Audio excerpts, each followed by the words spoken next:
Hello, everyone, and welcome to Moonride. This is Dave Johnson. I'm channeling the man in the moon. I want to take a look at three political issues today. And the first one is the sort of final lap between Harris and Trump. And I just want to see what are the issues going to be for that. I'd like to know about Ukraine and Putin. Looks like Ukraine's making some advances. And if we got time, I want to take a look at Clarence Thomas. There has been a referral to the Justice Department about his corrupt practices. Let's start with Trump Harris. Mm. I just seen Harris with her hand in the air like this, lots of light coming down. It really does look like her moment. So Trump is looking pretty disheveled. Let's see, what are the issues for the next 3 months? And I'm gonna do my best not to say, anything too conclusive. It seems sometimes I'm just asking the wrong question here. Let's be really open. Okay, so um, I see Harris ringing a bell. And it's bigger. The bell gets bigger and bigger. It's kind of like the Liberty Bell. So I think it just has a feeling like the bells are ringing for liberty, perhaps. Oh, the Liberty Bell was it's cracked, and I see her. That's a really great metaphor for liberty. It's cracked, and I see her with this bell repairing that crack.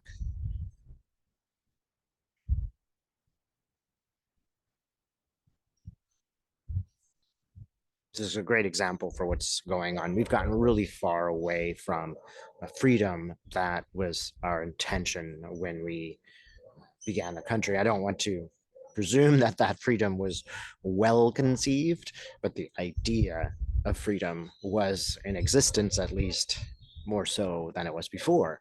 So here she is, and with the crack bell, there's a lot of people at her rallies, man. I'm just seeing endless scores of people far as the eye can see. And it seems like this is really upsetting Trump. One thing about this sort of narcissistic personality, Trump is always saying, "I have more. It's bigger. My building's bigger. My crowd's bigger. It's more. It's better." Dr. Fauci once said, I thought he was going to get really angry at me one day, and because I kind of made a fool of him, and it didn't matter. All he cared about was how many people were watching. Let's remember that Trump's really a media figure more than a president or a presidential candidate. He looks really disheveled. His hair looks really wonky. There's a great image. Here's Donald Trump, and he's like a dealer in Vegas. Like he's like laying out these cards. Oh, and he's cheating.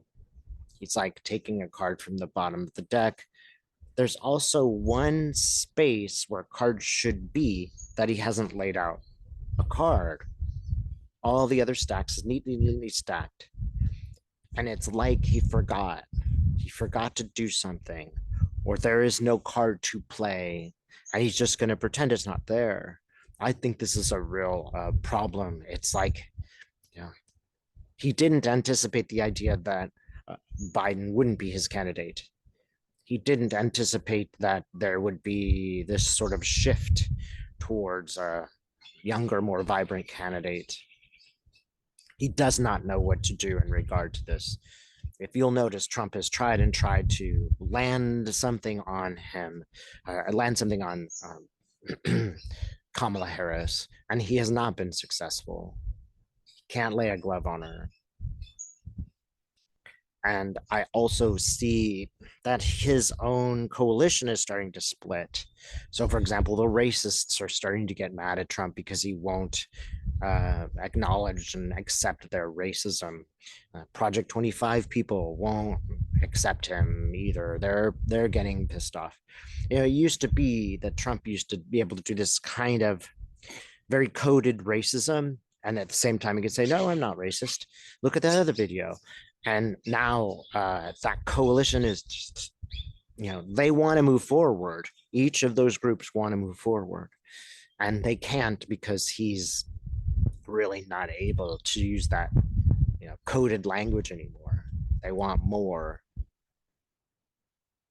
Project 2025 wants acknowledgement. They will not support Trump if he doesn't come out and say, yeah, go fascism. But he's not able to say that either. So finally, Trump kind of has Hillary Clinton problems.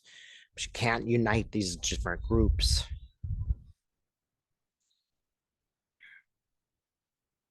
I actually see people in his crowds starting to get angry at him.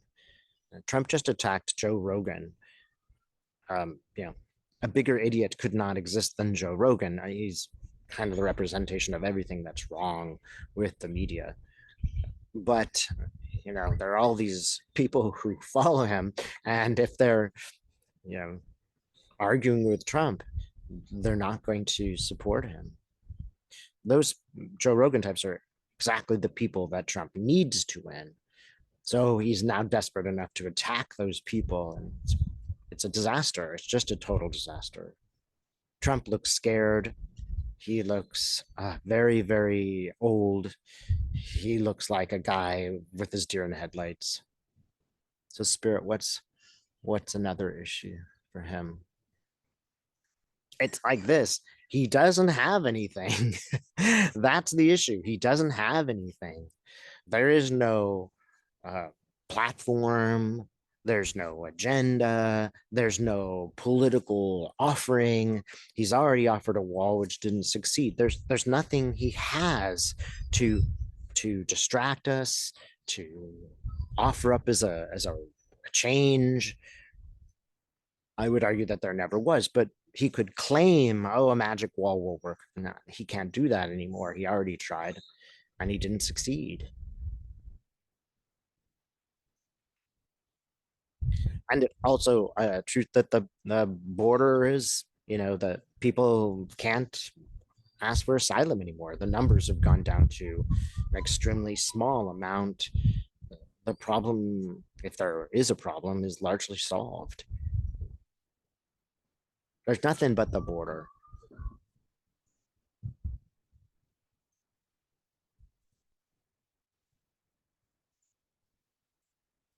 So I see him kind of at the very edge of, like, at the very tip of Florida.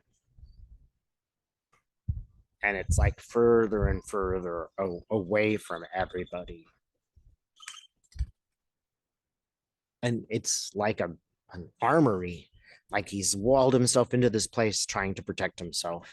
So it's sort of the, you know, last stand. Is there any political issue that's going to come up?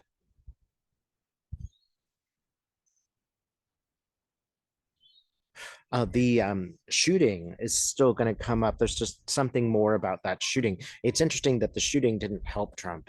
It just let everybody in the Biden administration know, hey, you're not going to win against this guy. We need to switch it up. It's dire. So it's strange, but Biden getting COVID and all actually was a message for the Democrats that something big needed to happen.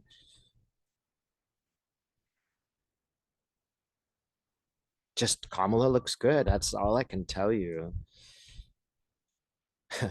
Now Kamala's wearing a long pink, this is kind of furry. She's wearing one of those, this is like a long pink robe that looks like, Diana's, train. I don't know what this means, but it's really warm and fuzzy looking. It's pink. It reminds me of the pink hats that women wore in 2016. That's what's going to make her win, right? It is the Pink Hat Coalition. I'm gonna, even though I'm a man, say I'm a member of that coalition. It's not exclusive. It is inclusive. It's just that good pink feeling, the good pink furry feeling. That's what's gonna bring her forward. Just it surprises everybody, but people like her.